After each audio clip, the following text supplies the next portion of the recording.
They arrived at the fourth movement of the circle, pastoral action.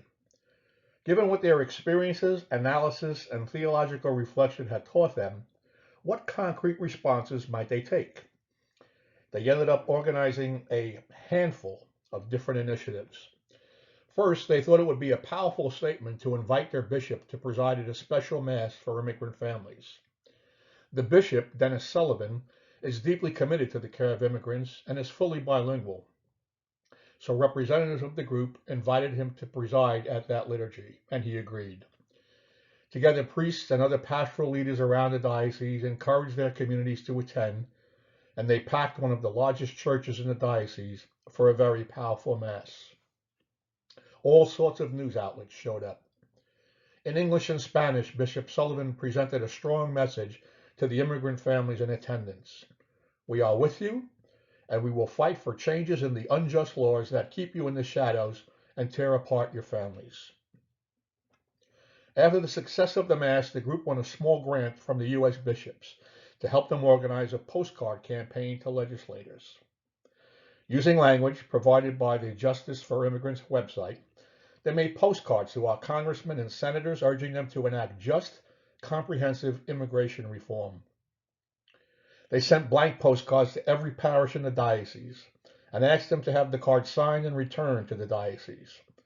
They got about 15,000 of them, which they delivered by hand to the various legislators. They led prayer vigils outside a congressman's local office and delivered a stack of these postcards to the congressman's staff every day for almost a month. That particular congressman was an important target who was seen as on the fence about comprehensive reform. While this postcard campaign was going on, they thought it would be important to educate non-immigrant members of their churches about church teaching on immigration and help them get to know the stories of migrants in their midst. So they organized a series in the diocesan newspaper called Immigrant Stories, which highlighted the journeys of several members of their community. About a year later, the group took part in organizing an immigration reform pilgrimage all over the state of New Jersey. A small dedicated group walked several hundred miles over the course of a couple of weeks, stopping at churches and congressional offices along the way, sharing their story and calling for immigration reform. Bishop Sullivan blessed the pilgrims as they began their journey. Despite all these efforts, comprehensive immigration reform has not passed on the federal level. The group has lost some of its energy, but it's attempting to renew its efforts in the face of some real challenges immigrants are facing and fearing since the 2016 election. The work requires all to take a very long view. This reality makes the role of faith all the more important, as it would be easy to give up without a belief that God's love is ultimately stronger than sin and death. We just have to keep responding to our call to work for justice. This example I use details the workings of an engaged high-level group. Your own ministry setting might look quite different. Maybe you work with religious education families or high school youth in a parish. Or maybe you coordinate RCIA, or maybe you teach at a Catholic school. One of the great things about the pastoral circle is that it can be used in any number of ministry settings. It might look different in various ministry contexts, but it's still a valuable tool. A key element in whatever way you might use the pastoral circle in your own ministry setting is to organize a powerful hands-on experience that has a high likelihood of making an impact on the participants.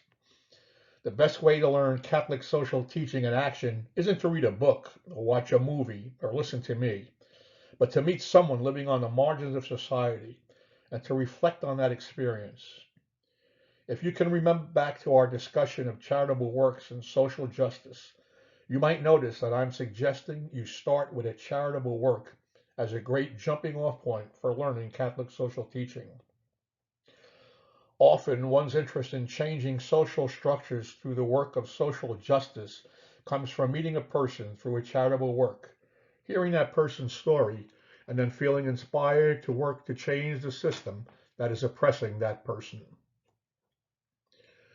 Pope Francis talks about the importance of these face-to-face meetings all the time. He often says that we're living in this throwaway culture today, in which not only food and other resources are wasted, but some people themselves are thrown away. Victims of the throwaway culture include the unborn, the elderly, migrants and refugees, the poor, the homeless, and other oppressed groups. Our first response to the throwaway culture, according to Pope Francis, is to build a culture of encounter. Pope Francis loves that word encounter, encuentro, in his native Spanish. The idea is if we get to know someone living on the margins, if we hear their stories and share ourselves with them, then that person will become our friend. And you don't throw a friend away. In his message for the first World Day of the Poor, released in June of 2017, Pope Francis emphasized this call. He said, "We are called to draw near to the poor, to encounter them, to meet their gaze, to embrace them, and to let them feel the warmth of love that breaks through their solitude." The energy that powered the Immigration and Reform Group in the Diocese of Camden, New Jersey, came from knowing immigrant families and learning about their struggles. They weren't talking about immigrants in an abstract way. They were talking about Juan and Pablo and Gabriela. Most, if not all, of our communities have social service agencies that need volunteers to function. Places like soup kitchens, homeless shelters, nursing homes, day programs for adults with developmental disabilities, and more. Make connections with leaders at these organizations and learn how you might partner with them. Set up volunteer experiences for individuals or families. Build in time to reflect on the experiences and talk about what sort of pastoral action you might take as a follow-up to the experience. That concludes this presentation. The Church's teaching provides a moral compass for humanity. By applying the truths of our faith to questions about society, we build up the teachings we call social doctrine. The ordained cannot accomplish a change in the world by themselves. The laity must be active in society.